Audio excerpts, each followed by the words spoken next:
The sun hung low over Lonesome Hollow like a brass coin tossed against the endless sky, casting long shadows across the dusty main street where horses stood tethered to weathered hitching posts.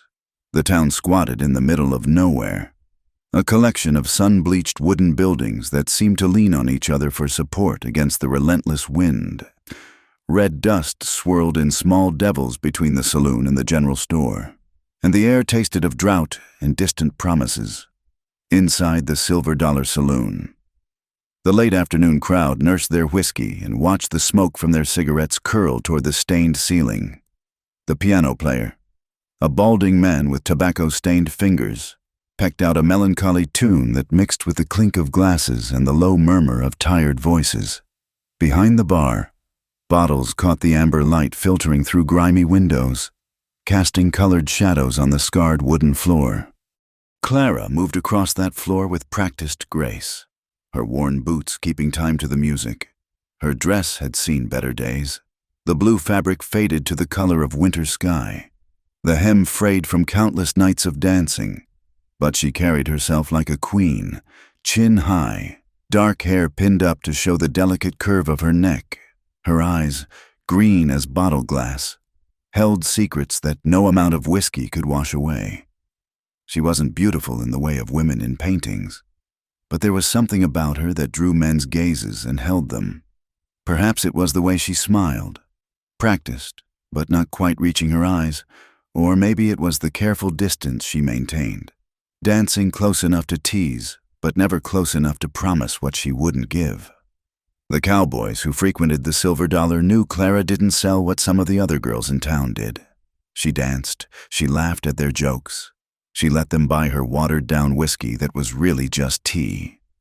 But when the night grew late and hands grew bold, Clara had ways of slipping away, leaving behind only the scent of cheap perfume and the memory of her laugh. "She's playing hard to get again," muttered Jake Morrison, a ranch hand with more swagger than sense. He leaned against the bar, watching Clara spin away from his reaching hand. "Thinks she's too good for the likes of us." His companion, a grizzled cowboy named Pete, shook his head. "Ain't about being too good. Girl's gotta eat. Same as anybody. Just got her own way of doing business." The afternoon wore on, and the saloon began to fill with the usual crowd ranch hands finished with their day's work, drifters passing through, and the occasional merchant or traveling salesman looking for entertainment. The air grew thick with smoke and the smell of unwashed bodies and spilled liquor. It was near sunset when Eli Hartwell pushed through the batwing doors. He moved differently than the other men, quieter, more careful. Where they swaggered, he walked with the fluid grace of someone comfortable in his own skin. He was tall and lean, built like a man who'd spent his life in the saddle, with sandy brown hair that needed cutting and gray eyes that seemed to take in everything without judgment. Eli found a spot at the far end of the bar, away from the noise and commotion. The bartender, a heavy-set man named Murphy, slid a glass of whiskey across the scarred wood without being asked. "Just passing through?" Murphy asked, wiping his hands on a stained apron. "Maybe," Eli replied, his voice quiet but carrying the hint of an accent that suggested he'd come from somewhere east of the Mississippi. "Long ago. Got some cattle to sell, supplies to buy." He sipped his whiskey and let his gaze wander around the room, taking in the familiar scene of frontier entertainment. His eyes found Clara as she laughed at something one of the cowboys had said, her hand resting lightly on the man's shoulder. There was something in her expression, a weariness that she tried to hide behind her smile, that made Eli look twice. As the evening progressed, the crowd grew louder and more boisterous. Someone called for Clara to dance, and she obliged, moving to the center of the room where a small space had been cleared. The piano player struck up a livelier tune, and Clara began to move. She danced like a woman who'd learned to survive on her charm alone, every gesture calculated, every smile precisely timed. Her skirt swirled around her ankles as she spun, and the men whooped and called out encouragement. Bills and coins landed at her feet, and she collected them with practiced efficiency, never breaking character. But Eli saw what the others missed, the slight tremor in her hands when she thought no one was looking, the way her smile faltered for just a moment between songs. He saw a woman playing a role, and playing it well, but at a cost that showed in the shadows beneath her eyes. "Hey, new fellow!" Jake Morrison's voice cut through the noise, alcohol making him louder and more aggressive than usual. "How about you show our Clara here a good time? She's been dancing all night. Probably could use some private entertainment." The suggestion was met with crude laughter from his companions, but Eli simply shook his head and turned back to his drink. "Oh, don't be shy," Jake persisted, emboldened by the whiskey and his audience. "Clara don't bite. Well, not unless you ask her real nice." Clara's cheeks flushed, but her smile never wavered. She'd heard worse, endured worse, and learned to let such comments roll off her like water. But when she glanced toward the quiet stranger at the end of the bar, she was surprised to find him looking not at her body or her forced smile, but directly into her eyes. For a moment, their gazes held. In his gray eyes, she saw neither the hungry speculation she was used to nor the dismissive contempt that some men showed women like her. Instead, she saw something that made her breath catch. Understanding. Recognition of the weariness she carried, the careful performance she gave night after night. I said, "What about it?" "Stranger." Jake's voice had taken on an edge of irritation at being ignored. Eli set down his glass carefully and turned to face the cowboy. When he spoke, his voice was calm, but carried an undertone that made the hair on the back of Jake's neck stand up. "The lady's been working all evening. Seems to me she's earned the right to choose her own company." The saloon had grown quieter, sensing the potential for trouble. Jake's face reddened, whether from embarrassment or anger. It was hard to tell. "Lady?" He spat into the sawdust at his feet. "That's rich. We all know what she is." "I know what she is," Eli replied evenly. "She's a woman trying to make an honest living, and if you've got a problem with that, you've got a problem with me." For a long moment, the two men stared at each other across the smoky room. Jake was bigger, broader through the shoulders, but something in Eli's stillness suggested that size wouldn't matter much if it came to a fight. Finally, Jake looked away, muttering something under his breath about strangers who didn't know their place. The tension slowly eased as conversations resumed and the piano player began another song.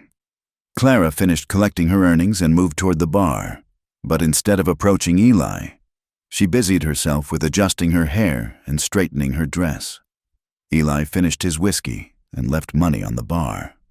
As he headed for the door, he passed close enough to Clara to catch the faint scent of lavender water beneath the stronger odors of the saloon. She looked up as he passed, and again their eyes met briefly. "Thank you," she said quietly, so softly that only he could hear. He touched the brim of his hat in acknowledgement, but didn't stop. The bat-wing doors swung shut behind him, leaving Clara standing at the bar, watching his silhouette disappear into the gathering darkness. Outside, Eli untied his horse from the hitching post and swung into the saddle. The night air was cool against his face after the stifling atmosphere of the saloon, and the stars were beginning to appear in the darkening sky. He rode slowly through the quiet streets of Lonesome Hollow, past the general store and the church and the small houses where respectable families slept behind drawn curtains. But as he reached the edge of town, something made him look back. In an upstairs window of the Silver Dollar, he could see a slight figure silhouetted against the lamplight. Clara stood there, still in her faded blue dress, looking out into the night as if searching for something she'd lost long ago. Eli watched for a moment longer, then turned his horse toward the open country beyond the town limits, where a man could find peace beneath the endless sky. But the image of Clara at the window stayed with him as he rode, along with the memory of green eyes that held too many secrets and a smile that was both invitation and shield.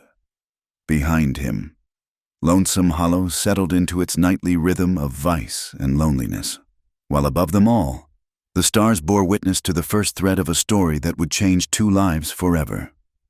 3 miles outside Lonesome Hollow, where the scrub brush gave way to rolling hills, and the only sounds were wind through dry grass and the distant call of coyotes. Eli found what he was looking for. The old cabin sat in a shallow valley, its roof sagging and one wall patched with mismatched boards. But it had 4 walls and a stone chimney that looked sound enough. The owner, a weathered homesteader named Samuel Burke, was asking $20 for 2 months' rent. It was more than the place was worth, but Eli paid without haggling. He'd learned long ago that arguing over money only drew attention, and attention was something he preferred to avoid. "You planning to work one of the ranches?" Burke asked as he pocketed the coins, his curiosity evident in the way his eyes catalogued Eli's worn but well-maintained gear. "Maybe," Eli replied, the same non-committal answer he'd given the bartender. "Just need a place to rest my horse and think things through." Burke nodded, understanding the value of silence in a land where too many questions could get a man into trouble. "Well, at the bottom of that hill, runs clean, even in dry years. Previous tenant left some furniture. Not much, but it'll serve." After Burke rode away, Eli spent the remaining daylight hours making the cabin habitable. He swept out mouse droppings and old leaves, checked the roof for leaks, and chopped enough firewood to last several days. The work felt good after long weeks in the saddle, and as the sun set, he sat on the front steps with a cup of coffee, watching the lights of Lonesome Hollow twinkle in the distance. He'd come to the territory with a string of horses to sell and enough money saved to buy land somewhere. Maybe start a small ranch. At 32, he was tired of drifting from place to place, tired of sleeping on the ground and calling no place home. But something about Lonesome Hollow made him hesitant to move on just yet. Maybe it was the familiar loneliness of the place, or maybe it was a pair of green eyes that had looked at him like he was something more than just another cowboy with money in his pocket. For the next week, Eli kept mostly to himself. He rode into town twice to conduct business, selling 3 of his horses to the livery stable and buying supplies at the general store. Both times he passed the Silver Dollar, but didn't go in, though he couldn't help glancing at the upstairs windows as he rode by. Mrs. Henderson at the general store was a talkative woman who seemed to know everyone's business in a 50-mile radius. While she wrapped his purchases in brown paper, she chattered about the weather, the cattle prices, and the various happenings around town. "That girl Clara had some trouble the other night," she said, lowering her voice conspiratorially. "Some drifter got too handsy, if you know what I mean. Poor thing looked like she'd been in a fight." Eli's hands stilled on the counter. "She all right?" "Oh, she's fine now. Tough as nails. That one has to be. But it's a shame. Really, she wasn't always—" Mrs. Henderson paused, seeming to reconsider her words. "Well, she's had a hard life, I reckon. Does what she has to do to survive." That evening, Eli found himself riding toward town despite his better judgment. He told himself he was just restless, that the cabin felt too quiet after years of trail camps and bunkhouses. But as he approached the Silver Dollar, he could hear raised voices from inside, angry, drunken voices that made something cold settle in his stomach. He tied his horse to the rail and pushed through the batwing doors. The saloon was crowded with the usual evening crowd, but there was a tension in the air that hadn't been there before. Near the back of the room, he could see Clara pressed against the wall, her face pale, while a big man in a dirty coat loomed over her. "Come on, sweetheart," the man was saying, his words slurred with whiskey. "You've been dancing around all night, getting us boys all worked up. Time to deliver on them promises." "I haven't promised anything," Clara replied, trying to keep her voice steady. "I dance, that's all. If you want something else, there are other places in town." "I want you," the man interrupted, reaching for her wrist. "And I got the money to pay for it." Clara tried to pull away, but the man's grip tightened. "Let go of me, please. You're hurting." The man's other hand moved to pin her against the wall, and Clara's composure finally cracked. "Help!" she called out, her voice cutting through the noise of the saloon. "Somebody help me!" but the other patrons seemed content to watch the drama unfold, some calling out encouragement to the drunk man, others simply turning away. Murphy, the bartender, was nowhere to be seen. Eli moved through the crowd like smoke, silent and purposeful. His hand fell on the drunk man's shoulder, and when the man turned, Eli's fist caught him square on the jaw. The punch was delivered without warning or conversation, and the man dropped like a sack of grain, his head striking the floor with a sound that silenced the room. "Jesus," someone whispered. "You killed him, mister." But the man was breathing, just unconscious. Eli knelt beside Clara, who had slid down the wall to sit on the floor, her hand pressed to her mouth where blood trickled from her split lip. "Can you stand?" he asked quietly. She nodded, accepting his help to rise. Her dress was torn at the shoulder, and there were red marks on her wrists where the man had grabbed her. "We need to get you out of here," Eli said, glancing around the room. "He's going to wake up mad, and his friends don't look too happy either." As if summoned by his words, two other men pushed forward from the crowd, rough-looking types who'd obviously been drinking with the man now sprawled on the floor. "You got no call to sucker punch Charlie like that," one of them said, his hand resting on the butt of his pistol. He was just having a little fun with the girl. "Fun's over," Eli replied calmly, his own hand moving almost imperceptibly toward his gun belt. "Lady said no. That should be enough for any man with sense." "Lady," the second man spat. "She ain't no lady. She's a—" He never finished the sentence. Eli's movement was so fast that most of the crowd missed it entirely. One moment, he was standing calmly beside Clara. The next, his Colt was in his hand. The barrel pointed steadily at the speaker's chest. "Choose your next words carefully," Eli said, his voice soft but carrying clearly in the sudden silence. The man's face went pale, and he slowly raised his hands. "Easy, mister. Wasn't looking for no gunplay." "Then step aside." They stepped aside. Eli holstered his weapon and turned to Clara. "You have a coat or shawl?" She pointed toward the bar where a worn woolen shawl hung on a peg. Eli retrieved it and draped it over her shoulders, then guided her toward the door with his hand on her elbow. They were almost outside when Charlie began to stir, groaning and cursing as consciousness returned. "Where is she?" he slurred. "Where's that little—" "She's gone," Murphy said, having reappeared from wherever he'd been hiding. "And you best leave it at that. Charlie, you caused enough trouble for one night." Outside, the cool night air was a relief after the stifling atmosphere of the saloon. Clara pulled the shawl tighter around her shoulders and looked up at Eli uncertainly. "Thank you," she said. "Again, I seem to be making a habit of needing rescue." "Where do you live?" Eli asked. "There's a boarding house 2 streets over. Mrs. Patterson rents rooms to—" She paused, then finished simply, "2 women who work at the saloon. I'll walk you there. You don't have to. I can—" A crash from inside the saloon interrupted her words. Through the windows, they could see Charlie back on his feet, gesticulating wildly while his friends tried to calm him down. "Yes, I do," Eli said. They walked through the quiet streets, their footsteps echoing off the wooden sidewalks. Clara kept the shawl pulled close around her, and in the moonlight, Eli could see that she was trembling. "Does that happen often?" he asked. "Often enough. Most of the men are all right. They just want to drink and watch me dance and pretend I might be interested in them. But sometimes—" She touched her split lip gingerly. "Sometimes they get ideas about what they're paying for." They'd reached the boarding house, a narrow 2-story building with peeling paint and sagging shutters. Clara stopped at the bottom of the front steps and turned to face him. "I can't pay you," she said quietly, "for helping me. I don't have anything to— I don't want paying." She studied his face in the moonlight, as if trying to solve a puzzle.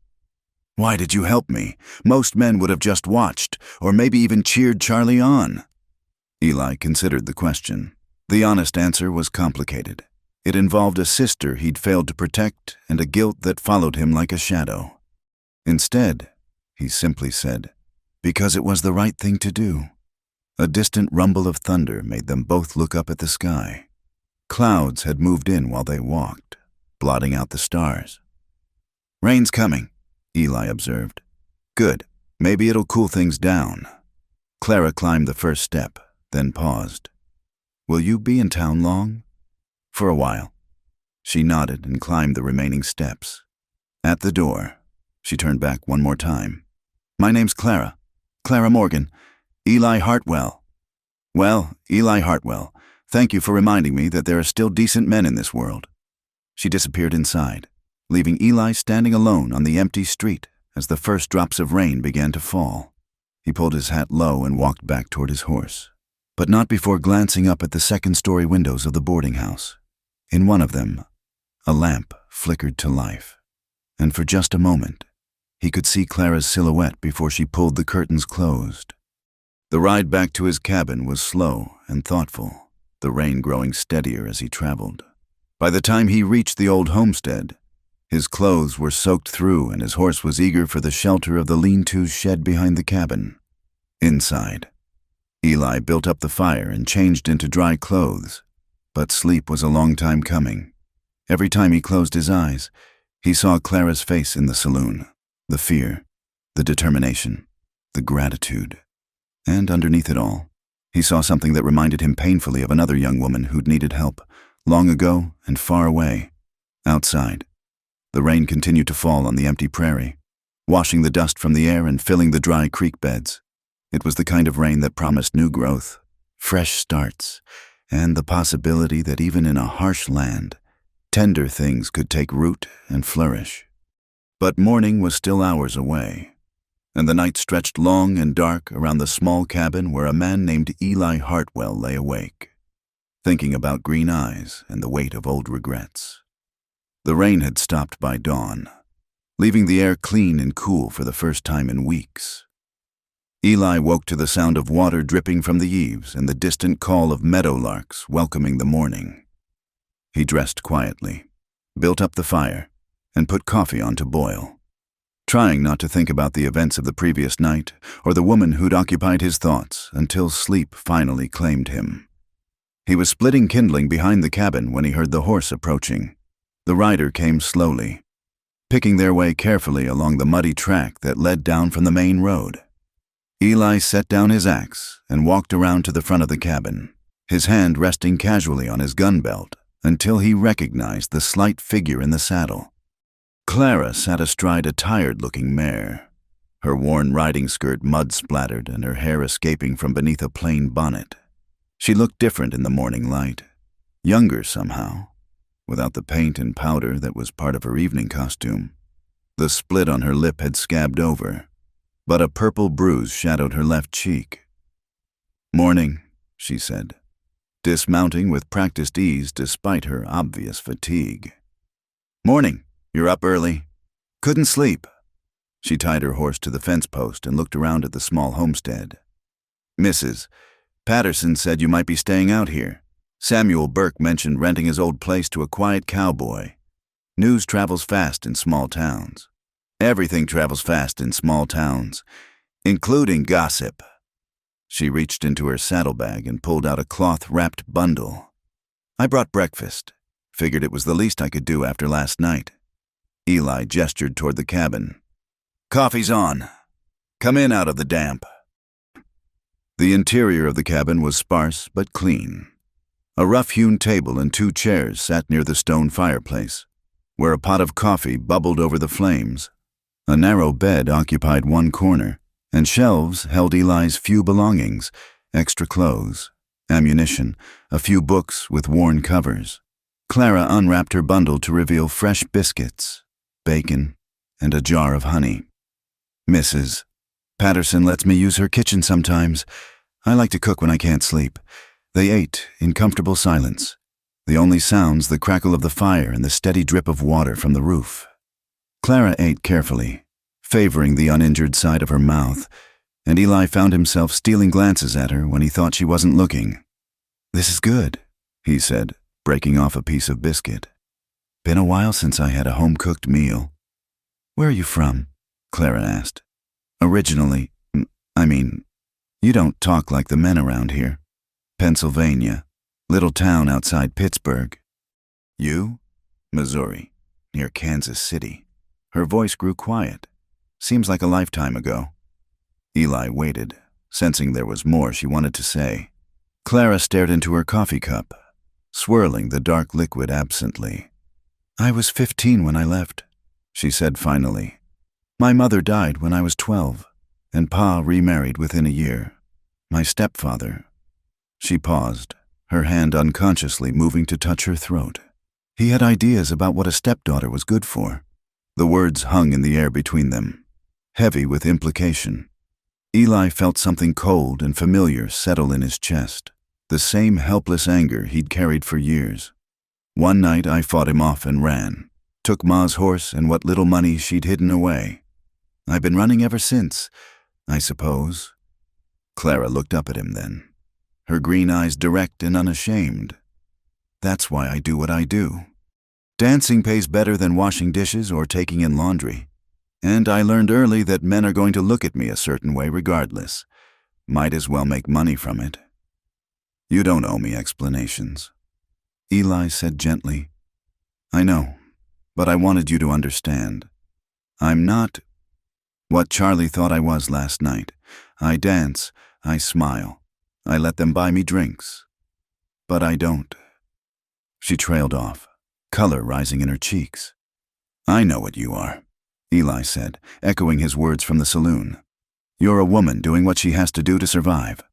Something in his tone made her study his face more carefully. You sound like you understand something about surviving. Eli was quiet for a long moment, staring at the fire. When he spoke, his voice was barely above a whisper. I had a sister, Sarah, 2 years younger than me. When our parents died, I tried to take care of her, but I was only 17 and had no idea how to raise a girl. We ended up in Kansas City, living in the worst part of town because it was all we could afford.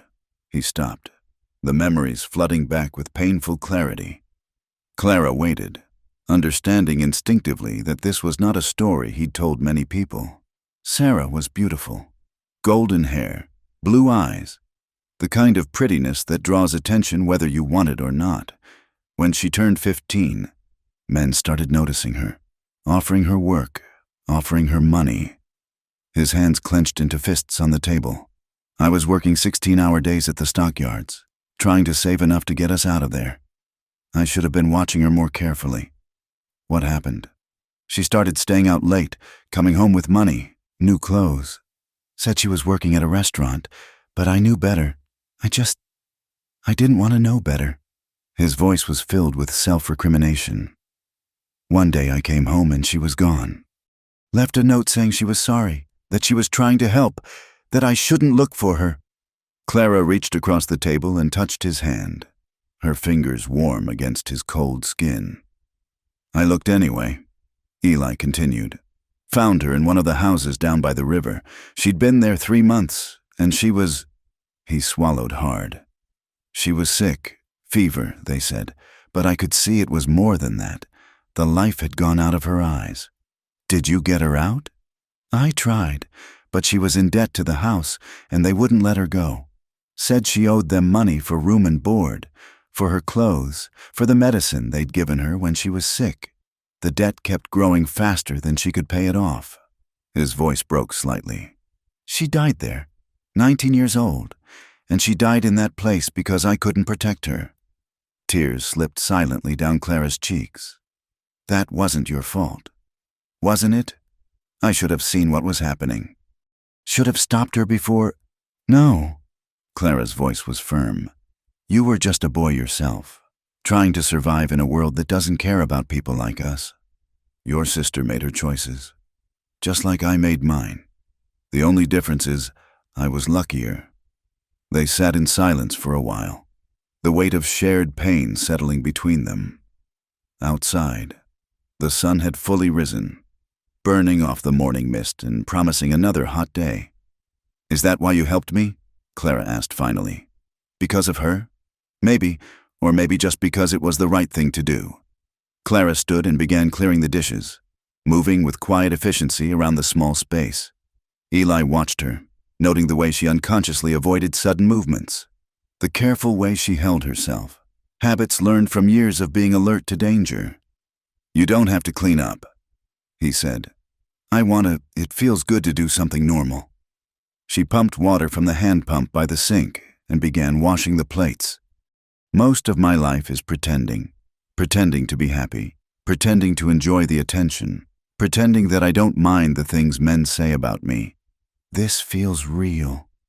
When the dishes were done, Clara moved to the small window and looked out at the hills rolling away toward the horizon. "It's peaceful here, quiet. Too quiet sometimes. I like quiet. In town, there's always noise, music, laughter, shouting, fighting. Sometimes I just want to sit somewhere and listen to the wind." Eli joined her at the window. "You could stay," he said quietly. "For a while. Until your lip heals properly and you feel ready to go back." Clara turned to look at him. Surprise and something else. Hope, maybe, flickering in her eyes. People would talk. And you don't need that kind of trouble." "Let them talk. You don't understand. In a place like Lonesome Hollow, a woman like me staying with a man, they'll assume the worst. It could ruin your reputation, make it hard for you to do business. My reputation can take care of itself." They stood close together by the window, and Eli found himself noticing details he'd missed before. The way her eyelashes caught the light, the small scar on her chin, the gentle curve of her neck where it met her shoulder. Clara seemed to be having similar thoughts, her gaze moving over his face with quiet curiosity. "Why?" she asked softly. "Why would you risk your good name for someone like me?" "Because I think you're tired of pretending," Eli said, "and I think you deserve a chance to just be yourself for a while." Something shifted in Clara's expression, a wall coming down, a mask being set aside. For the first time since he'd met her, Eli saw not the saloon girl or the survivor, but simply a young woman who'd been carrying her burdens alone for too long. "I am tired," she admitted. "So very tired." The afternoon passed quietly. Clara dozed in the chair by the fire while Eli worked on repairing a broken shutter. When she woke, the sun was slanting low through the windows, and the air had begun to cool. "I should go," she said, standing and smoothing her skirts. "Mrs. Patterson will worry if I'm gone too long." "Will you come back?" Clara paused in the doorway, her hand on the frame. "Do you want me to?" "Yes." She smiled then, not the practice smile she wore at the saloon, but something genuine and shy. "Then I'll come back." That evening, as the wind picked up and rattled the window panes, Eli sat alone in his cabin and thought about the day, for the first time in years. The silence didn't feel oppressive. Instead, it felt full of possibility, charged with the memory of green eyes and quiet conversation, and the promise of someone returning who might understand what it meant to carry the weight of the past. Outside, a storm was building on the horizon, dark clouds massing against the purple sky.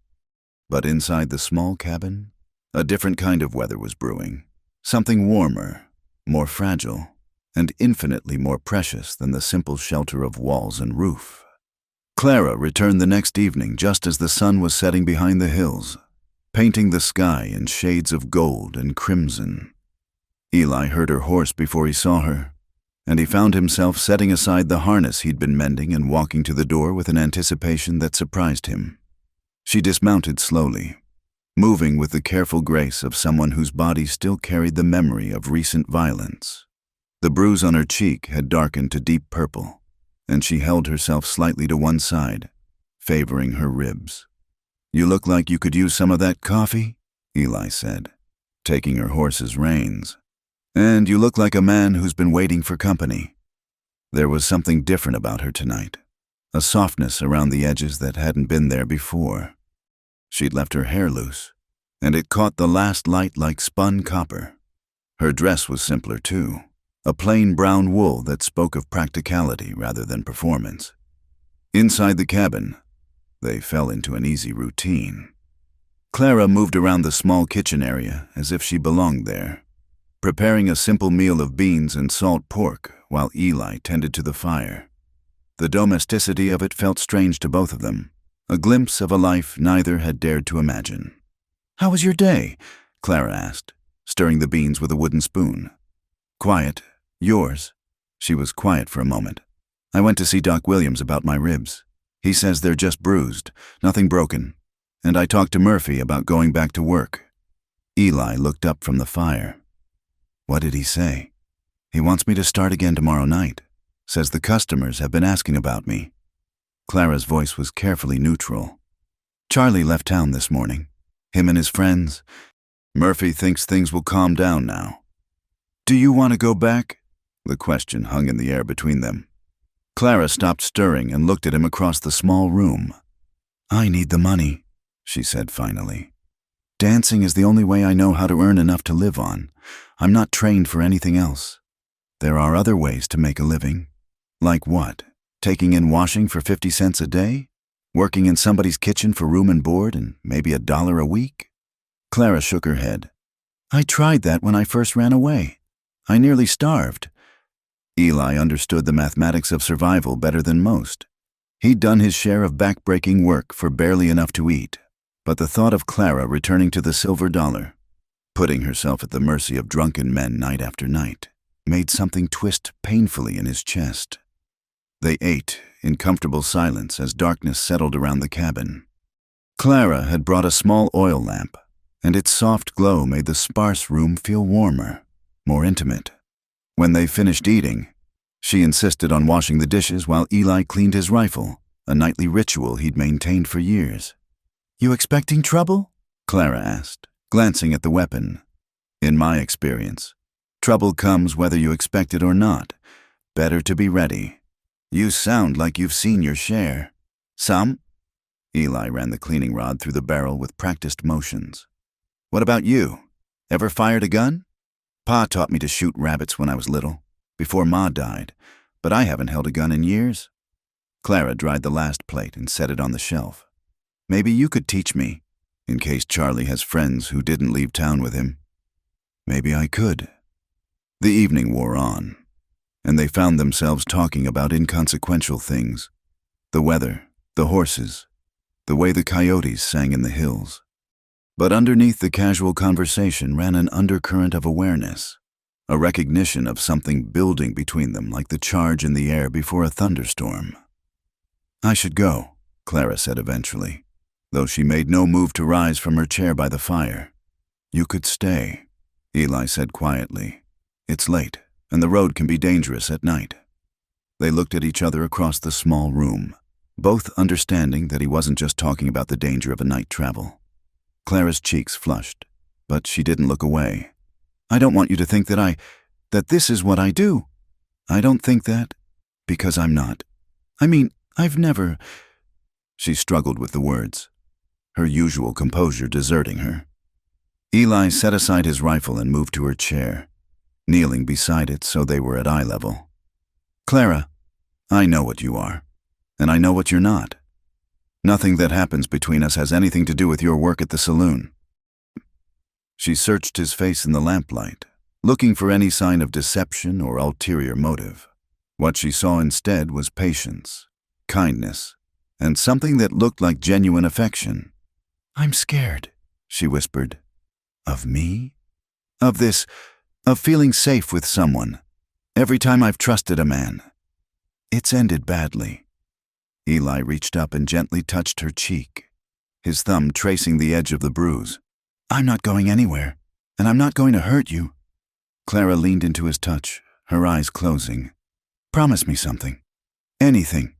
If you change your mind about me, if you decide I'm not worth the trouble, tell me straight out. Don't just disappear one day. I promise." She opened her eyes and looked at him. "Then yes, I'd like to stay." What followed was unlike anything either of them had experienced before. There was no urgency, no desperate fumbling in the dark. Instead, there was tenderness, a careful exploration of touch and sensation that spoke of respect and growing trust. Eli led her to the narrow bed in the corner, his movements slow and deliberate. Clara trembled as he helped her with the buttons of her dress, but not from fear. From the overwhelming sensation of being treated as something precious rather than something to be used. When he kissed her, it was gentle at first, a question rather than a demand. Clara answered by pressing closer, her hands sliding up to tangle in his hair. The kiss deepened, and she made a soft sound of surprise and pleasure. "Are you all right?" Eli asked, pulling back to search her face. "More than all right?" She breathed. "I never knew it could be like this." He took his time with her, mapping the geography of her body with reverent hands, learning the places that made her gasp and arch beneath him. Clara had thought she understood physical intimacy, the mechanics of it, at least, but this was something entirely different. This was connection, communion, a joining that involved not just bodies but souls. When they finally came together, Clara cried out not in pain but in wonder. For the first time in her life, she felt truly seen, truly valued, truly loved. Eli held her as if she might break, and in that moment, she understood that she was not being taken, but rather being given tenderness, given pleasure, given the gift of her own worthiness. Afterward, they lay tangled together in the narrow bed, Clara's head on Eli's chest, listening to the steady rhythm of his heartbeat. The lamp had burned low, casting dancing shadows on the cabin walls. "I should feel guilty," Clara said softly. "Good women aren't supposed to, not without marriage. Good women do whatever they need to do to survive and be happy," Eli replied, his hand stroking her hair. "The rest is just other people's opinions." Clara was quiet for a long moment, tracing patterns on his chest with her fingertip. "I've never felt anything like that before. The way you touched me, the way you looked at me, like I mattered. You do matter. You matter to me." She raised her head to look at him in the dim light. "Do you regret it?" "No. Do you?" "No, but I'm still scared." "Of what?" "Of wanting this too much, of forgetting that nothing good lasts forever." Eli cupped her face in his hands, his thumbs brushing away tears she hadn't realized were falling. "Maybe it doesn't have to end. Everything ends. Eli, that's just the way life is. Maybe, but it doesn't have to end tonight, or tomorrow, or next week. Maybe that's enough for now." Clara nodded and settled back against his chest. Outside, the wind had picked up, rattling the windows and sending clouds racing across the star-filled sky. But inside the small cabin, time seemed suspended in a moment of perfect peace. They woke before dawn, still wrapped around each other like puzzle pieces that had finally found their proper places. Clara stirred first, blinking in the gray morning light, momentarily disoriented. Then memory flooded back, and she smiled, a real smile, free of performance or calculation. Eli's eyes opened to find her watching him. "Morning," he said, his voice rough with sleep. "Morning." Clara stretched luxuriously, unself-conscious in her nakedness. "I should get back before Mrs. Patterson sends a search party." "Probably." Eli agreed, though neither of them made any move to rise. They lay there as the sun climbed higher, reluctant to break the spell of the night before. Finally, practical concerns won out, and Clara began to gather her scattered clothes. "Will you come back tonight?" Eli asked as she buttoned her dress. Clara paused, her hands stilling on the fabric. "I have to work tonight. Murphy is expecting me."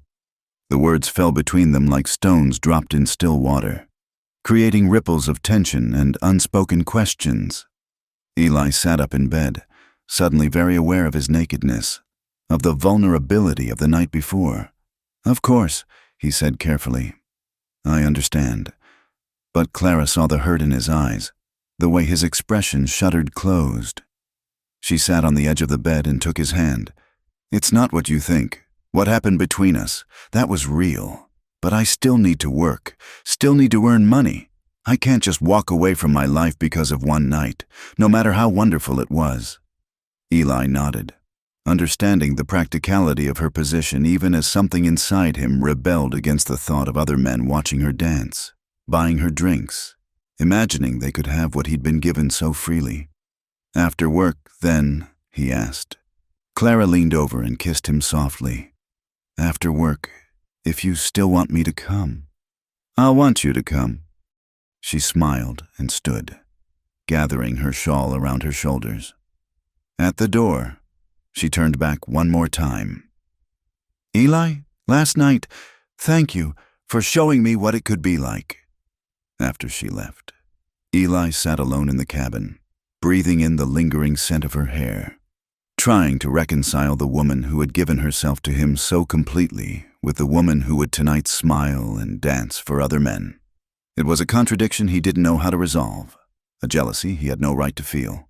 But as the morning wore on and he went about his daily tasks, one certainty remained. Whatever happened next, whatever complications arose, he wanted Clara Morgan in his life. The rest, as she had said, was just other people's opinions, and other people's opinions. Eli decided, could go to hell. 3 weeks passed in a rhythm that felt both natural and impossible. Clara would spend her evenings at the Silver Dollar, dancing and smiling and collecting coins from men who watched her with hungry eyes. But when the saloon closed and the last drunken cowboy stumbled into the night, she would ride out to Eli's cabin, where a different life waited for her. In those quiet hours before dawn, she became someone else entirely. Not Clara the saloon girl, but simply Clara. A woman who laughed at Eli's dry humor and fell asleep in his arms, listening to his heartbeat. They talked about everything and nothing, sharing stories from their pasts and dreams they'd never dared voice aloud. Eli taught her to shoot his rifle, standing behind her in the yard behind the cabin, his hands covering hers as she learned to sight down the barrel. Clara proved to be a natural marksman, her shots clustering tight around the tin cans he set up as targets.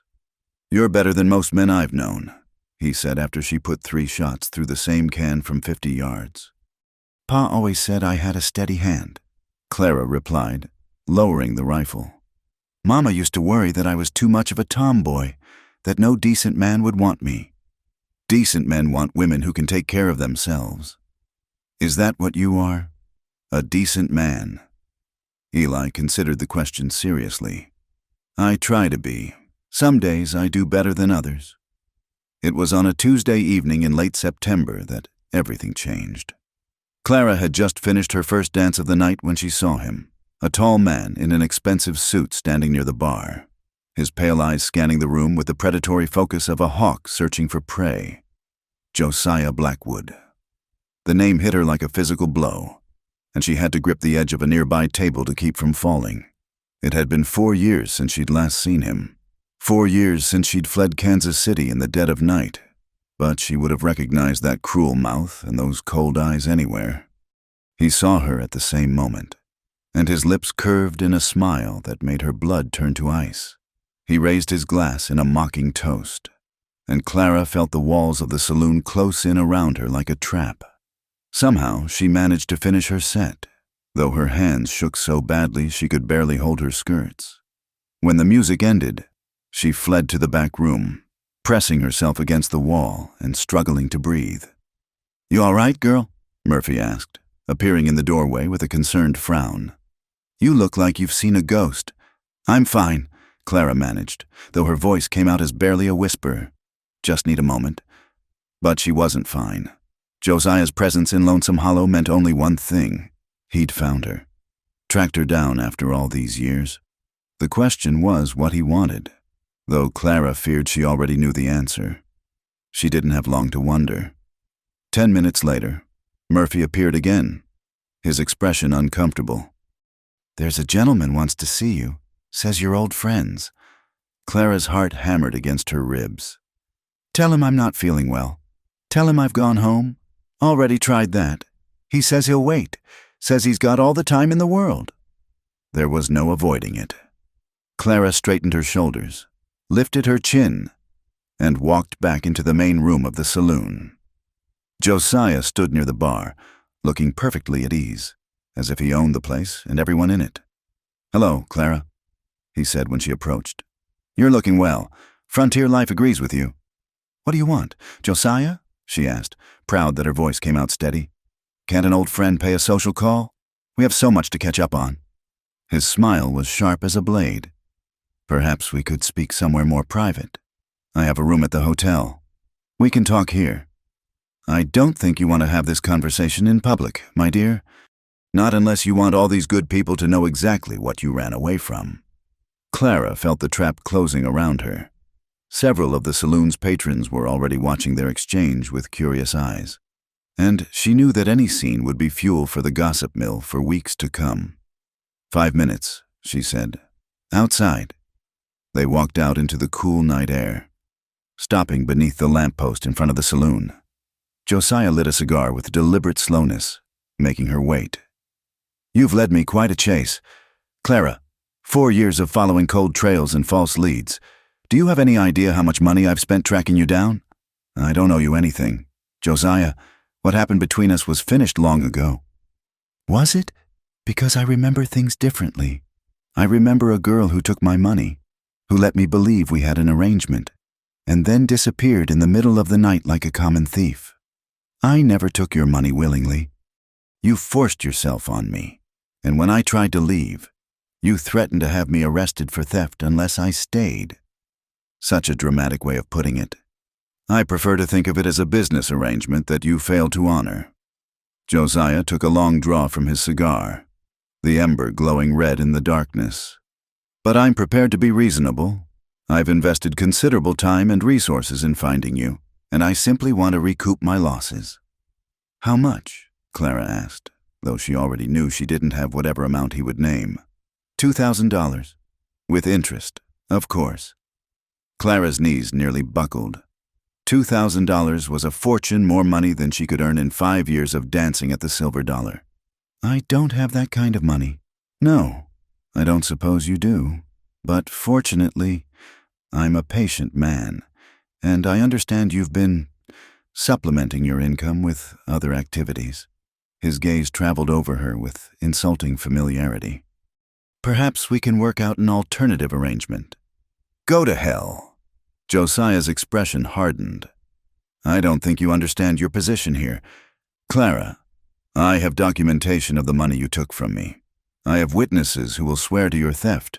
One word from me to the territorial marshal, and you'll find yourself in prison. Is that what you want? You're lying. You can't prove anything. Can I? He reached into his jacket and withdrew a folded paper. This is a warrant for your arrest, signed by a judge in Kansas City. All I have to do is present it to the local authorities, and your little frontier adventure comes to an end. Clara stared at the document, her heart sinking. Whether it was real or forged didn't matter in a place like Lonesome Hollow, far from any higher court. Josiah's word and his expensive clothes would carry more weight than hers. What do you want? She asked again. What I've always wanted. You. But I'm older now. More practical. I'll settle for financial compensation, plus a small penalty for the inconvenience you've caused me. I told you, I don't have $2,000. Then you'll have to earn it, won't you? I'm sure a resourceful girl like you can find ways to be profitable. His smile was obscene. I'll give you 1 week to come up with the money. After that, I present this warrant to the local sheriff. He turned to go, then paused. Oh, and Clara? I know about your cowboy friend. It would be a shame if something happened to him because of your poor choices. The threat hit Clara like a physical blow. Leave Eli out of this. That depends entirely on you. Pay me what you owe, and he never has to know I exist. Refuse, and... Josiah shrugged. Well, the frontier can be a dangerous place. Accidents happen. With that, he walked away, leaving Clara standing alone beneath the lamppost, shaking with rage and terror. $2,000. It might as well have been $2 million. There was no way she could raise that kind of money in a week, no matter what she was willing to do.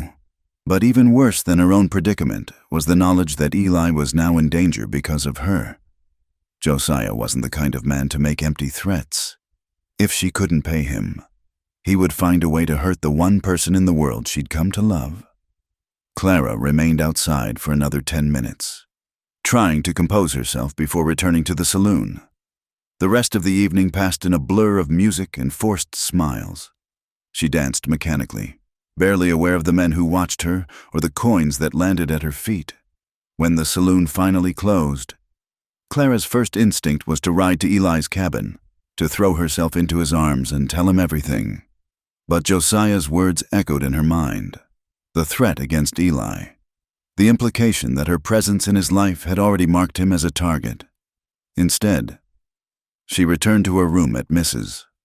Patterson's boarding house and sat on her narrow bed, staring at the wall and trying to think of a way out of the trap that had closed around her.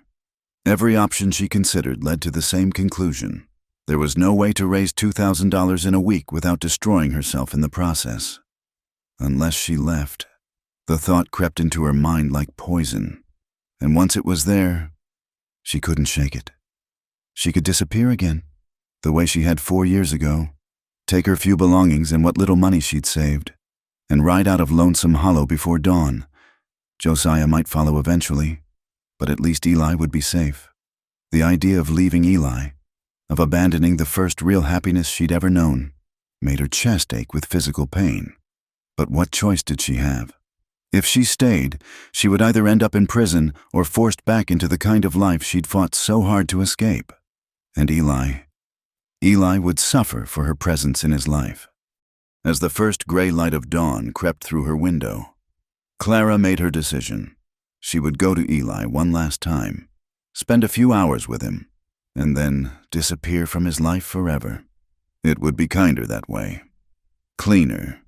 He would think she'd simply chosen to move on, rather than learning the ugly truth about her past. She dressed carefully, putting on her best dress and pinning her hair up the way Eli liked it. If this was to be goodbye, she wanted him to remember her at her best. The ride to his cabin felt both endless and far too short. When she arrived, Eli was chopping wood behind the house, his shirt damp with sweat despite the cool morning air. He looked up when he heard her horse, and his face broke into the smile that had become as necessary to her as breathing. "You're early today," he said, setting down his axe and walking to meet her. "Not that I'm complaining." Clara dismounted and went into his arms, holding him tighter than usual, breathing in the scent of soap and honest sweat and the indefinable something that was purely him. "Everything all right?"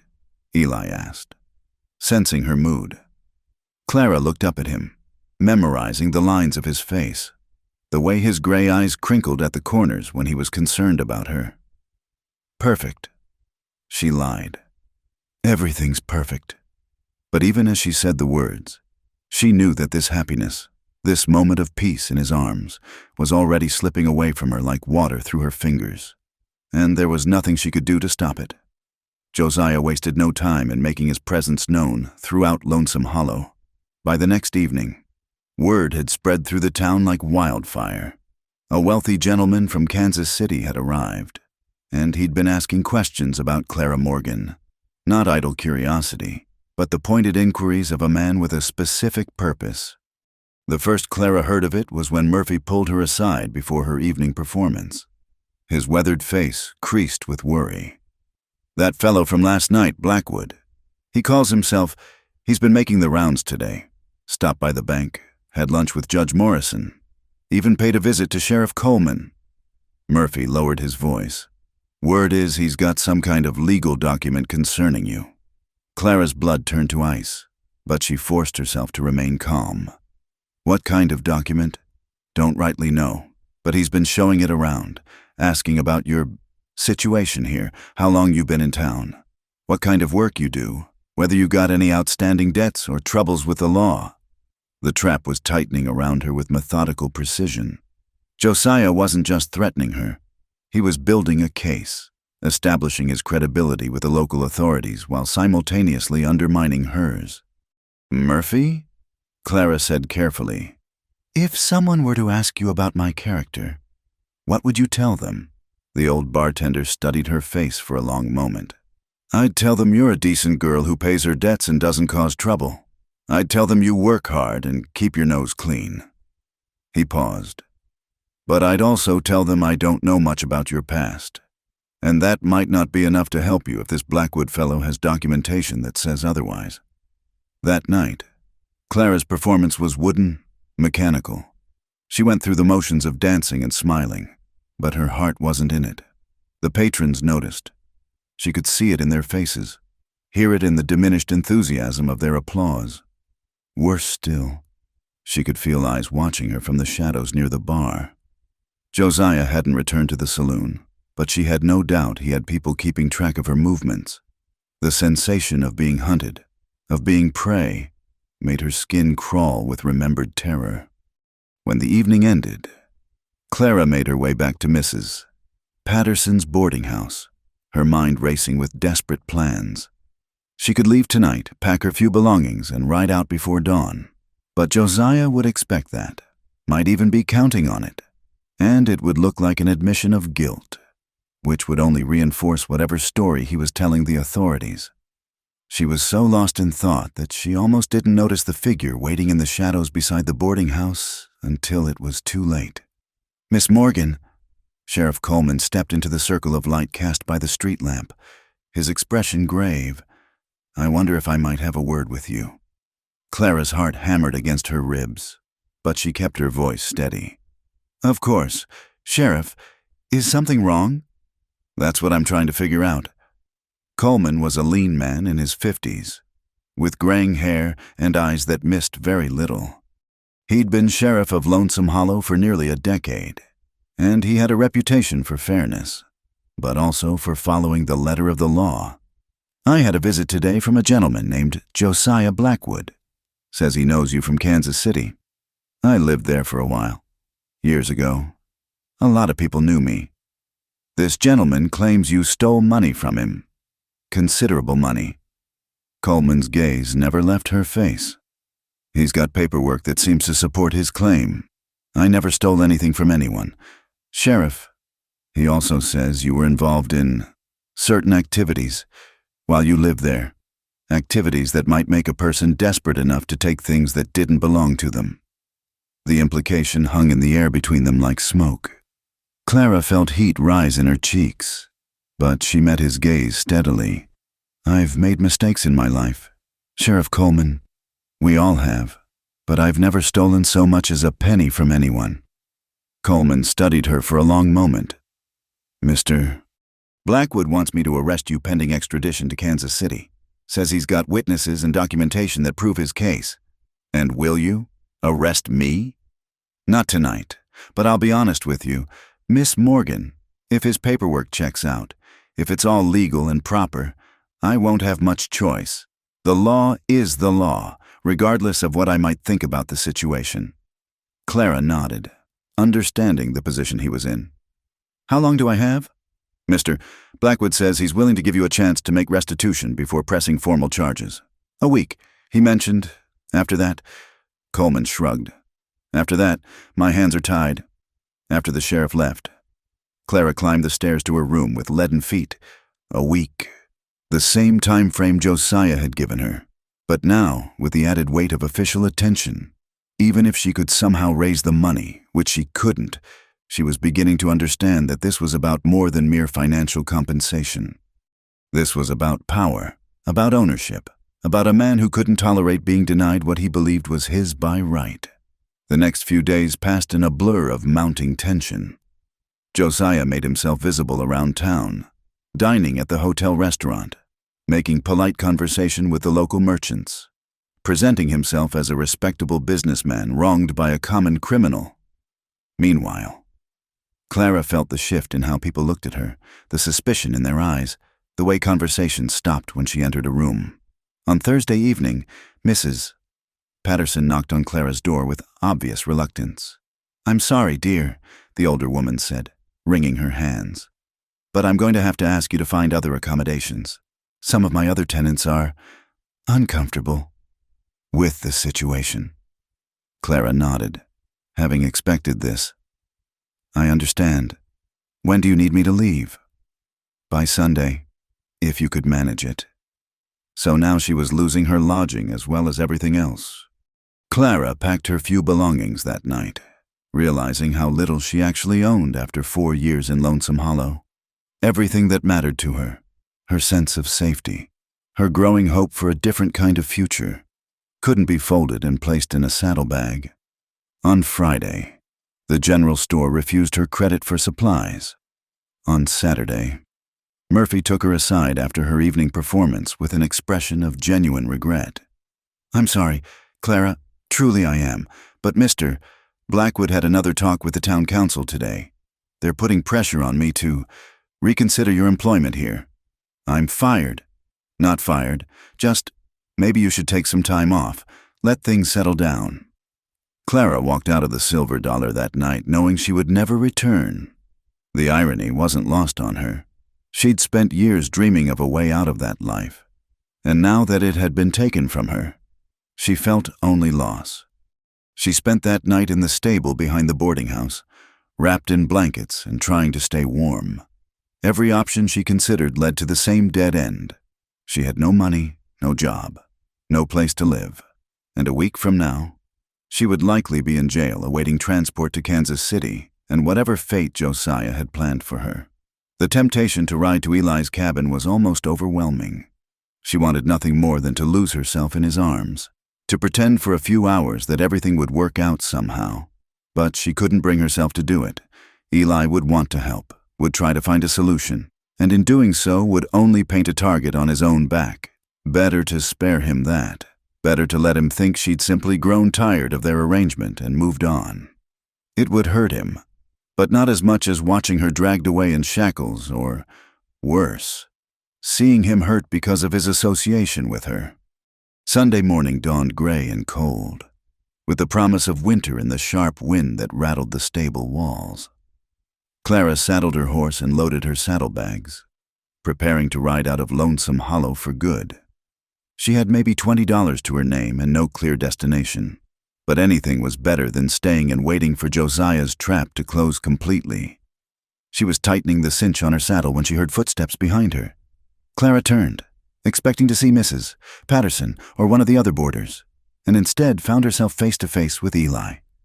He looked terrible, unshaven, his clothes wrinkled as if he'd slept in them, his gray eyes hollow with worry and sleeplessness.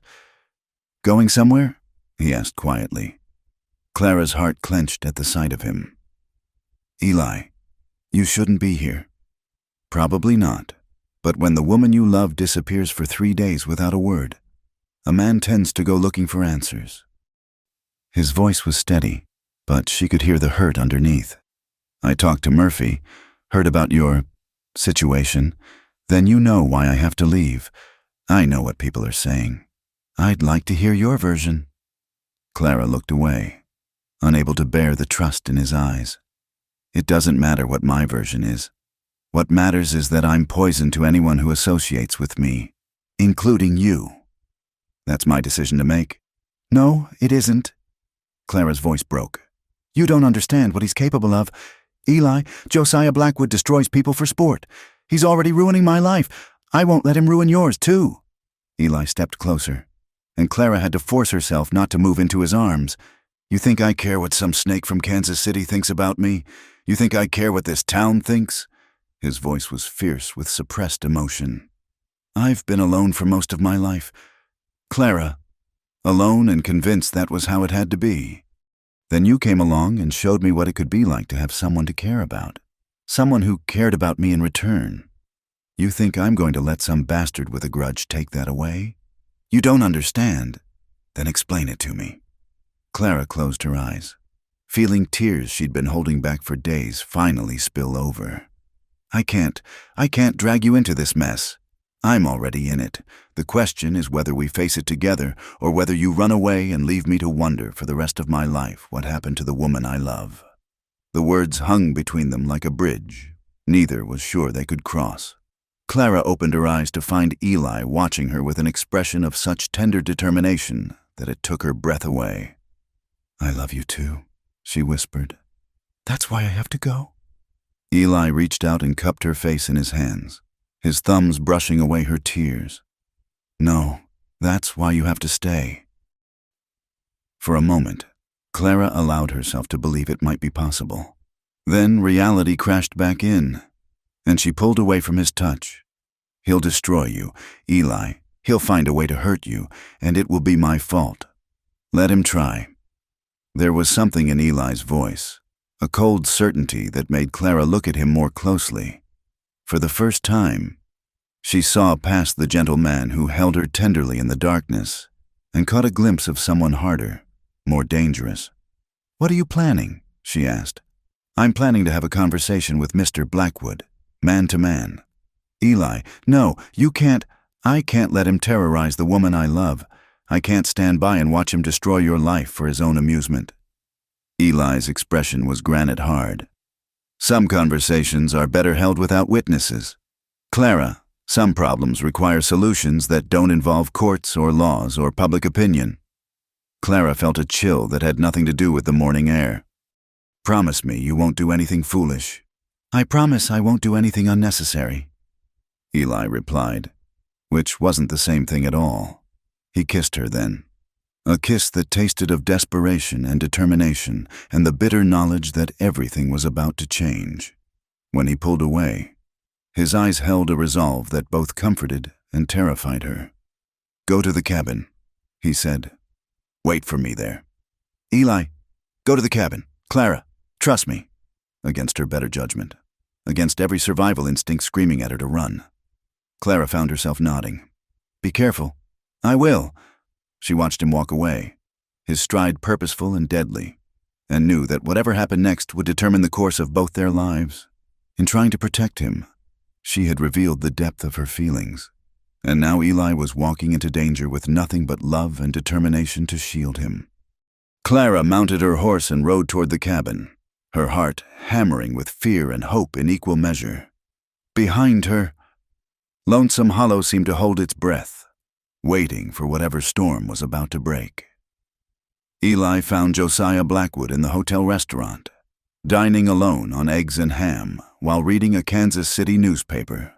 The man looked completely at ease, as if terrorizing a young woman was merely another item on his daily schedule. He glanced up when Eli approached, his pale eyes taking in the dusty cowboy with obvious disdain. Mr. Hartwell, isn't it? I've been hearing about you around town. Josiah's voice carried the cultured accent of education and money. Clara's latest protector. How chivalrous. Eli pulled out the chair across from him and sat down uninvited. We need to talk. Do we? I can't imagine what we'd have to discuss, unless you're here to negotiate on Miss Morgan's behalf. Though I should warn you, I'm not inclined to be generous. I'm here to tell you to leave town. Today. Josiah laughed, a sound like ice cracking. My dear fellow, I have legal business to conclude here.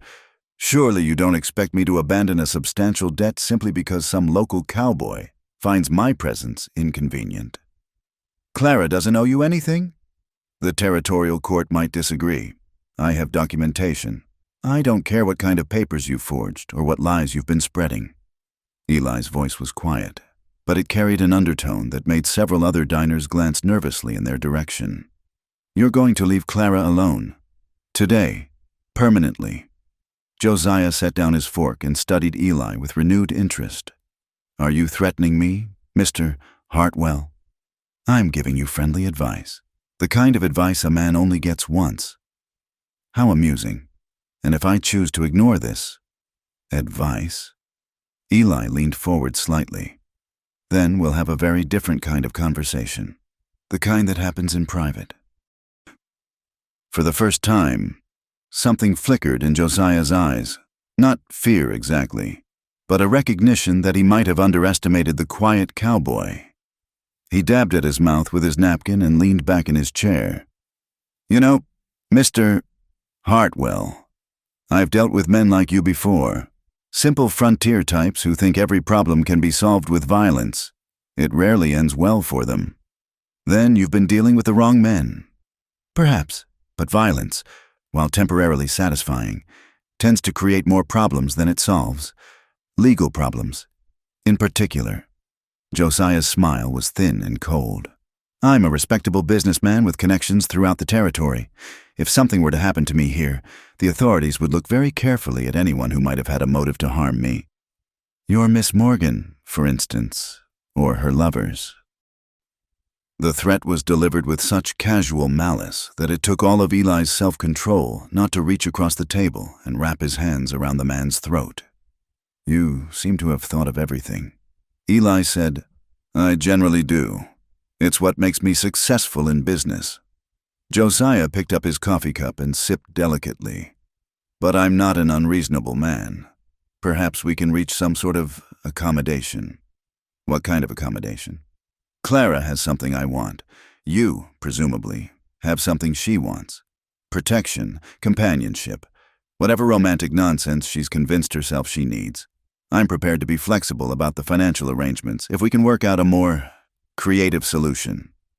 Eli felt something cold and deadly settle in his chest. Keep talking. Miss Morgan could work off her debt. There are establishments in Kansas City that cater to men of discerning taste, men willing to pay premium prices for premium entertainment. A woman of her experience could earn her freedom in a year or two. And if she refuses, then she goes to prison. Or worse. Josiah's eyes glittered with malicious pleasure. The territorial prison is a harsh place, Mr. Hartwell, especially for women. So many unfortunate accidents can happen there. Eli was quiet for a long moment, his hands resting flat on the table. When he spoke, his voice was barely above a whisper. Let me make sure I understand you. You're proposing to force Clara into prostitution, and if she refuses, you'll have her imprisoned or killed. Such crude language. I prefer to think of it as providing her with employment opportunities and legal alternatives. I see. Eli stood slowly, his chair scraping against the wooden floor. Thank you for clarifying your position. I trust we understand each other. Then, perfectly. Eli walked out of the restaurant without another word, leaving Josiah to finish his breakfast in satisfied silence. But instead of returning to his horse, Eli made his way to the general store, where he purchased a box of cartridges for his Colt. Then he visited the barber shop for a shave and a haircut, taking his time, letting the hot towels and sharp razor restore his sense of calm focus. By evening, word had spread through town that Eli Hartwell was looking for Josiah Blackwood. The two men had been seen talking in the restaurant that morning, and the tension between them had been obvious to anyone with eyes.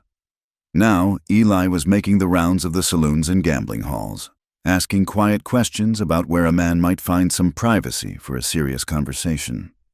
Josiah, for his part, seemed unconcerned by the attention.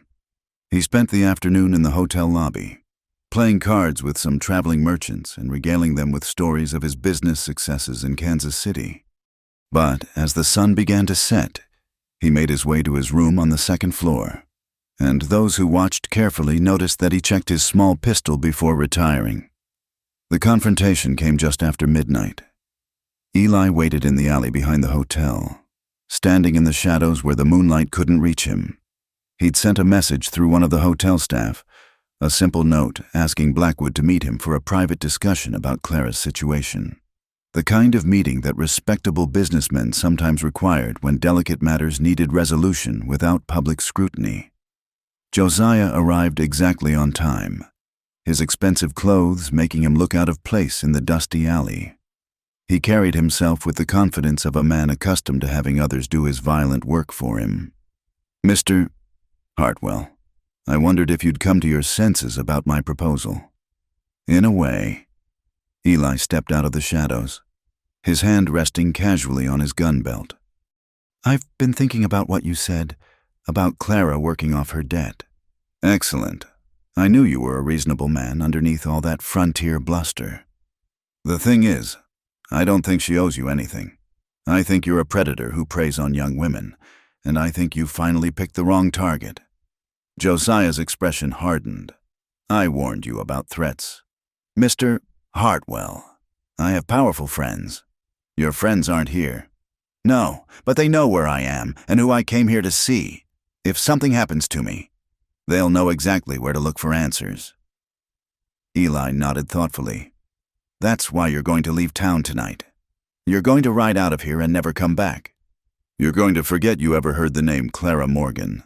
And why would I do that? Because if you don't, I'm going to kill you. The words hung in the air between them, simple and final.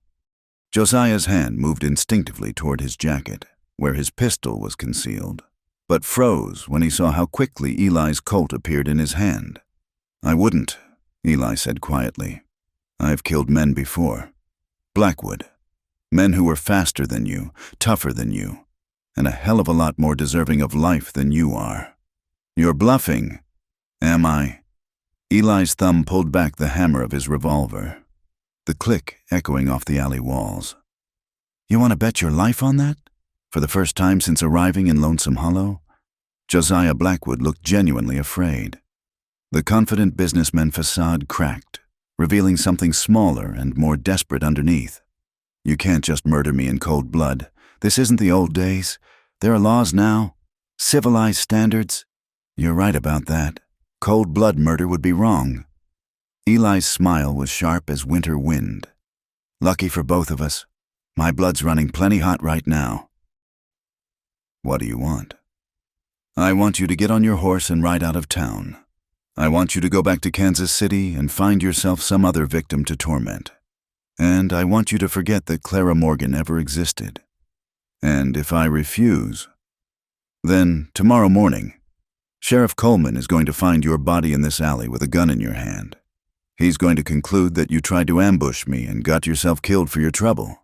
There'll be an investigation, of course, but investigations can be inconclusive when the only witness is a dead man with a history of threatening local citizens. Josiah's face had gone pale in the moonlight. You've thought this through. I have. The question is whether you're smart enough to take the easy way out. For a long moment, they stared at each other across the dusty alley. Then Josiah slowly raised his hands, palms outward. You're making a mistake. Hartwell, I have resources. Connections. This isn't over. It is for you. In this town, with Clara, it's over. Eli's gun never wavered. Start walking. Back to the hotel. Pack your things and ride out. Now. Josiah backed away slowly, his eyes never leaving Eli's face. When he reached the mouth of the alley, he paused. She's not worth it. You know, whatever you think you see in her. She's just a whore playing at being something better. Eli's finger tightened on the trigger, and Josiah must have seen death in his eyes because he turned and ran. 20 minutes later, Eli watched from the shadows as Josiah Blackwood loaded his belongings onto a hired wagon and drove out of Lonesome Hollow, heading east. He waited until the sound of wheels on gravel faded into the distance before holstering his gun and walking back to where he'd left his horse. The ride to his cabin took longer than usual, partly because he was tired and partly because he kept thinking about what had just happened. He'd killed men in the war, and once since then when a claim jumper had tried to murder him for his horse and gear. But he'd never before threatened to kill a man in cold blood, never before been willing to become a murderer for someone else's sake. Clara was waiting for him when he arrived, sitting on the front steps, wrapped in one of his old coats. She looked up when she heard his horse, her face pale with worry in the moonlight. Is it over? She asked. It's over. She studied his face, reading things there that made her eyes widen. What did you do? I convinced him to leave town, permanently. Eli, he's gone. Clara, he won't be back. Eli dismounted and walked to where she sat, kneeling down so they were at eye level. Whatever hold he had over you, whatever threats he made, they're finished. Clara searched his eyes, looking for some sign of what the confrontation had cost him. You didn't hurt him? No, but I would have if he'd forced the choice. She threw her arms around his neck, holding him tight against her. Eli felt some of the tension leave his shoulders as he held her, breathing in the familiar scent of her hair. I was so scared, Clara whispered. Not for me, for you. I was terrified he'd find some way to hurt you. He's not smart enough to hurt me, and he's too much of a coward to try. They sat together on the cabin steps, holding each other in the cool night air. Above them, the stars wheeled in their ancient patterns, indifferent to human struggles and small victories. What happens now? Clara asked. Now we go to bed. Tomorrow we figure out what comes next.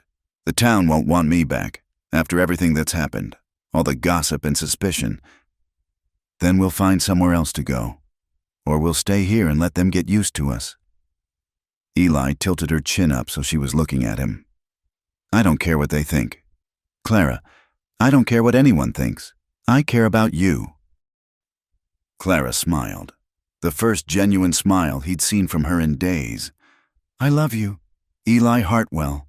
I love you too, Clara Morgan, and nobody, not Josiah Blackwood or anyone else, is ever going to take that away from us."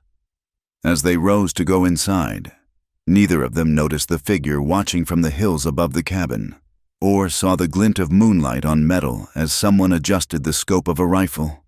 Some predators, when cornered, chose retreat. Others chose revenge, but that was a problem for tomorrow. Tonight, there was only love, and the promise of morning, and the fragile hope that sometimes, just sometimes, the good people won. 1 year later, the sound of hammering echoed across the small valley where Eli and Clara had built their new life together. The cabin had grown since that first desperate night when she'd fled to his arms. A proper kitchen added to the back, a second room that would soon serve as a nursery, and a covered porch where they could sit in the evenings and watch the sun set over the rolling hills. Clara stood in the doorway, one hand resting on her rounded belly, watching Eli repair the fence around their small vegetable garden. The morning sickness had mostly passed, leaving her with an appetite that amazed them both and a contentment she'd never dared imagine possible. "The fence will still be there tomorrow," she called out, smiling at his determined concentration. "Come have some coffee." Eli straightened, wiping sweat from his forehead with his sleeve. At 33, he looked younger than he had when she'd first met him.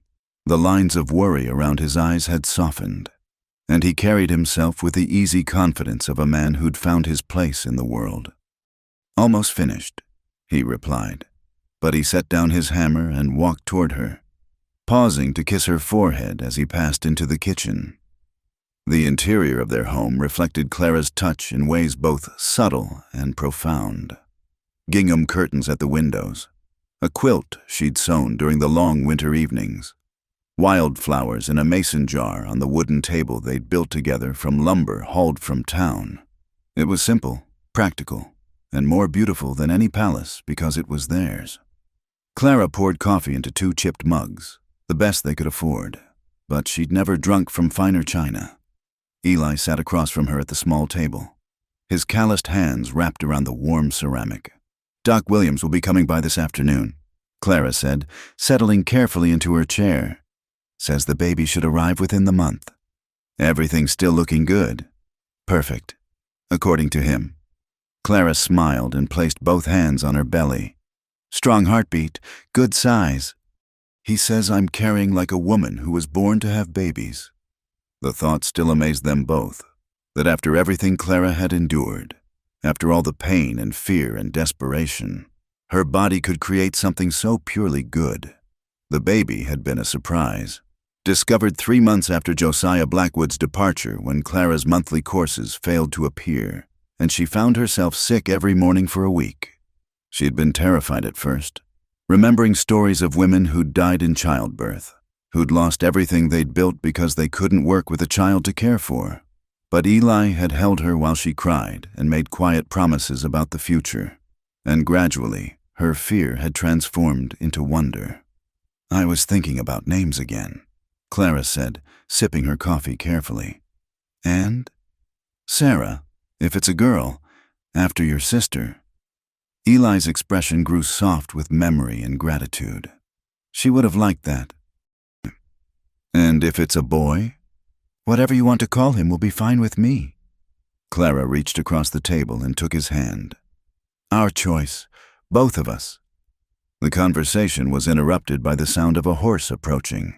They'd grown accustomed to occasional visitors, Doc Williams making his rounds, Samuel Burke checking on his property, or other neighbors stopping by with news from town. But as the rider drew closer, Clara felt a familiar chill of apprehension. It was Sheriff Coleman, his weathered face serious as he dismounted and tied his horse to their hitching post. "Morning, folks," he said, touching the brim of his hat. "Might I have a word?" Eli and Clara exchanged glances. They'd had no trouble with the law since Blackwood's departure, but old fears died hard. "Come in, Sheriff," Eli said. "Coffee's fresh." Coleman accepted a cup and sat heavily in the chair they offered him. He looked tired, older than his years, and Clara noticed he kept his hat in his hands rather than setting it aside. "I've got news from Kansas City," he said without preamble. About that fellow Blackwood who was causing you trouble last year. Clara's hand instinctively moved to her belly, protecting the child within from whatever poison Josiah might still be spreading. What kind of news? Eli asked, his voice carefully neutral. He's dead. The words fell into the quiet kitchen like stones into still water. Clara felt something tight in her chest suddenly loosen, a fear she hadn't realized she was still carrying. How? Eli asked. Shot down in the street by the brother of a girl he'd been bothering. Seems he had a pattern of going after young women, using forged documents and threats to force them into situations they couldn't escape. Coleman sipped his coffee and studied their faces. The brother fellow named Thomas Patterson tracked him down and called him out in broad daylight. Fair fight, according to the witnesses. When did this happen? Clara asked. 3 months ago. Took a while for the news to reach me, and I wanted to be sure of the facts before I told you. Coleman set down his cup and leaned forward slightly. The girl's name was Mary Patterson, 15 years old. Blackwood had convinced her parents she owed him money for some supposed debt, then tried to force her into, he paused delicately, well, into a life no decent girl should have to live. Clara closed her eyes, seeing herself at 15, running through the dark streets of Kansas City with nothing but her mother's horse and a few stolen dollars. How easily it could have been her name in that story. There's more. Coleman continued.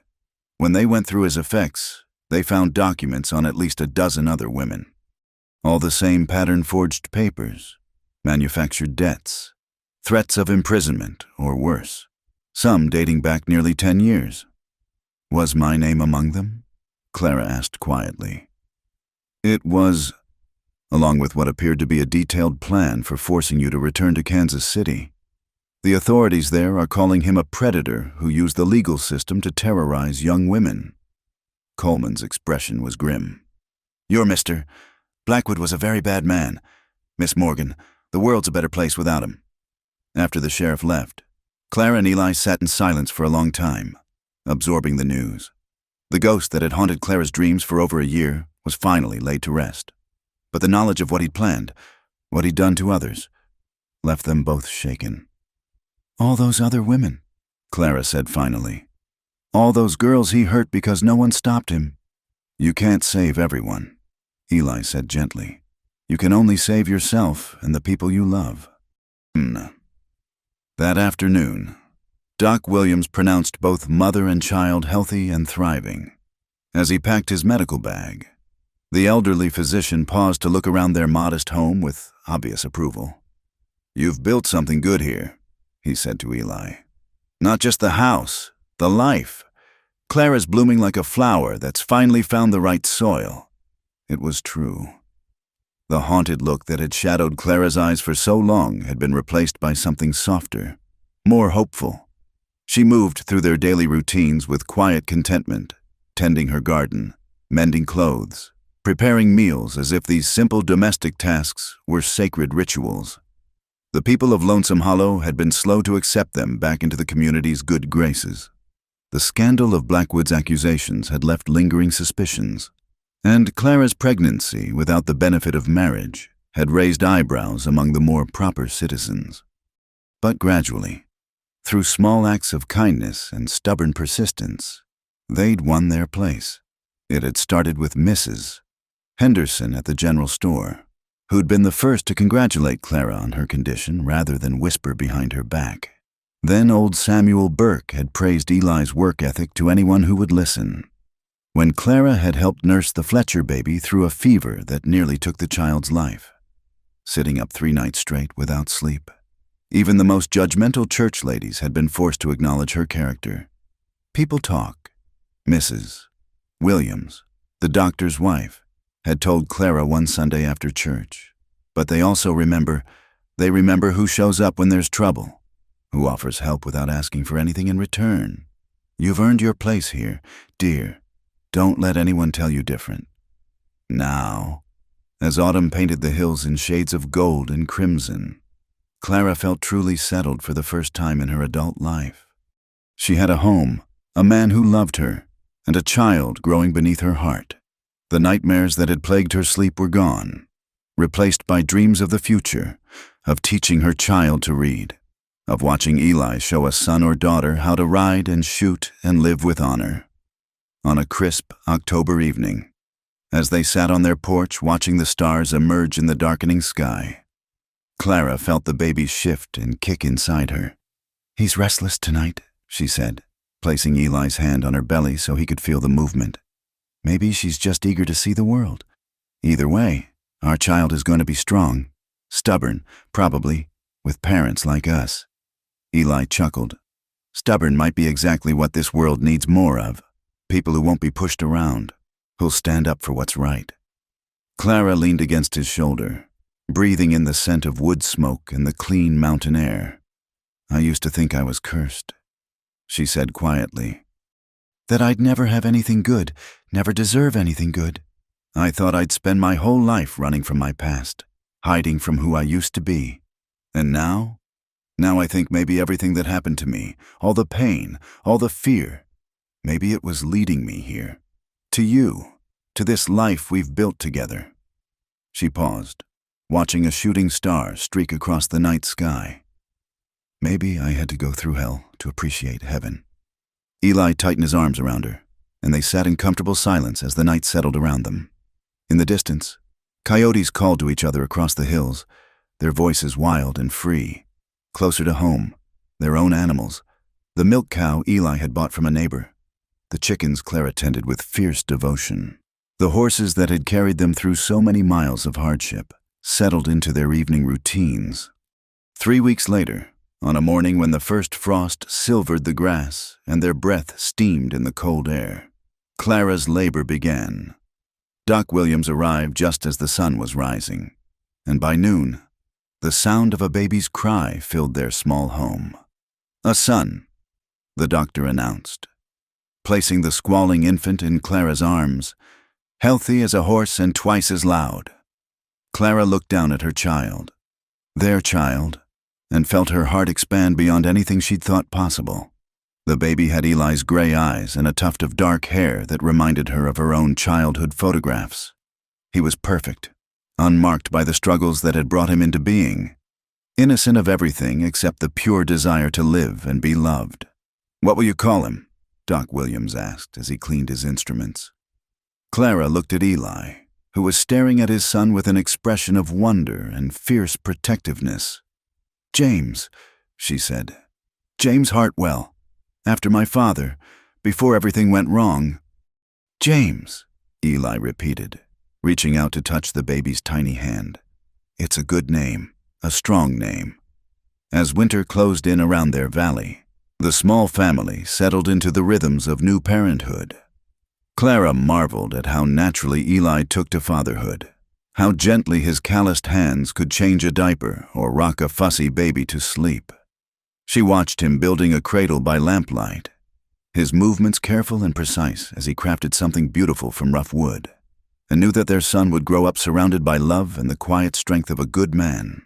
The past, with all its pain and fear, had finally released its hold on her. Clara Morgan, the frightened girl who danced for coins and slept with one eye open, was gone. In her place was Clara Hartwell, wife and mother, a woman who'd fought her way through darkness to find the light. On a cold December evening, as snow began to fall outside their windows and baby James slept peacefully in his cradle, Clara and Eli sat by the fire sharing their evening coffee. "Do you ever regret it?" Clara asked. "Giving up your plans to move on, to see new country, settling down with a woman who brought nothing but trouble to your door?" Eli set down his cup and looked at her with the same steady gaze that had first convinced her she might be worth saving. "You didn't bring trouble to my door. Clara, you brought life. You brought love. You brought hope I'd given up on finding." He reached over and took her hand, his thumb tracing the simple gold band he'd placed there 3 months ago in the small church in Lonesome Hollow. "You brought me home." Outside, the wind howled across the empty prairie, driving the snow against their windows and reminding them of the harshness that waited beyond their walls. But inside their small cabin, warmth and love created a sanctuary against all the cruelties of the world. They'd built something precious in this remote valley. Not just a house, but a haven where wounded souls could heal and broken hearts could learn to trust again. As Clara settled into Eli's arms and listened to their son's peaceful breathing, she thought about the long journey that had brought them to this moment. Every hardship, every betrayal, every night of fear and loneliness had been worth it for the sake of this, for the weight of a sleeping child in her arms and the steady heartbeat of the man she loved against her cheek. The future stretched ahead of them, uncertain as all futures must be, but no longer frightening. Whatever came, they would face it together. Eli with his quiet strength, Clara with her hard-won wisdom, and James with the infinite potential of innocence protected by love. In the dancing light of the fire, their shadows merged and separated on the cabin walls like partners in an eternal dance, while outside the snow continued to fall, covering the world in pristine white and promising that spring, when it came, would bring new growth to even the most barren ground.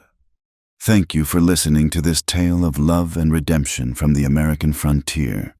If you enjoyed Clara and Eli's journey from darkness to light, I'd love to hear from you. Please comment below and let me know where you're listening to this story from, whether it's your hometown, your favorite reading nook, or somewhere far from home. Don't forget to subscribe to Wild West Campfire for more stories of courage, love, and the indomitable human spirit that tamed the frontier. Share your thoughts about Clara and Eli's story, and let me know what other tales from the Old West you'd like to hear around our virtual campfire. Until next time, keep the flame of great storytelling alive.